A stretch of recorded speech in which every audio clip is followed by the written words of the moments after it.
क्या सच में बिहार को देश से अलग कर देना चाहिए?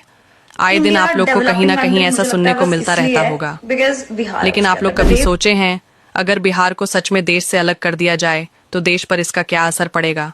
चलिए जानते हैं। पहला, जनसंख्या और श्रम शक्ति। बिहार की आबादी करीब 13 करोड़ है, यानी जितनी जनसंख्या जर्मनी और जापान की है उतना अकेला बिहार में है। देश का सबसे मजबूत और मेहनती कार्यरत वर्ग का बड़ा हिस्सा यहीं से आता है। रेलवे, निर्माण, सुरक्षा, कपड़ा, होटल, हर उद्योग में बिहार के लोग रीढ़ की हड्डी हैं। दूसरा, खेती और खाद्य आपूर्ति। बिहार भारत के शीर्ष कृषि उत्पादन राज्य में एक है। धान, गेहूं, मक्का, गन्ना, मखाना और लीची जैसे फल यहाँ की पहचान है। यहाँ से हर साल लाखों टन अनाज देश में सप्लाई होता है। तीसरा, संस्कृति और इतिहास। बिहार आस्था, संस्कृति और शिक्षा का केंद्र रहा है। छठ पूजा जैसी परंपरा इसी मिट्टी की पहचान है। यहाँ उगते ही नहीं डूबते सूरज को भी पूजा जाता है।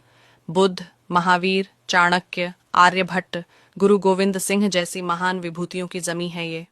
नालंदा और विक्रमशिला जैसा विश्वविद्यालय कभी विश्व ज्ञान का केंद्र था। चौथा, अर्थव्यवस्था में योगदान। भले कुछ लोग बिहार को गरीब समझे, लेकिन यहीं से लाखों लोग हर साल देश के कोने कोने में जाकर काम करते हैं। महाराष्ट्र, गुजरात, तमिलनाडु, कर्नाटक जैसे राज्य की अर्थव्यवस्था में इनका सीधे योगदान है।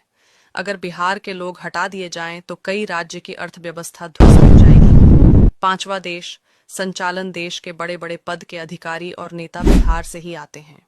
बिहार देश को बहुत ही अधिक संख्या में IAS, IPS, IITians, doctor, armed forces प्रदान करता है और बिना इसके देश को सुचारू रूप से चलाने की कल्पना करना संभव नहीं है। असल सवाल ये होना चाहिए कि बिहार देश को इतना कुछ देता है, लेकिन बदले में देश बिहार को क्या देता है? बिहार और बिहारियों के वजह से कई घरों में चूल्हे जलते हैं, कई लोगों को 2 वक्त की रोटी नसीब होती है।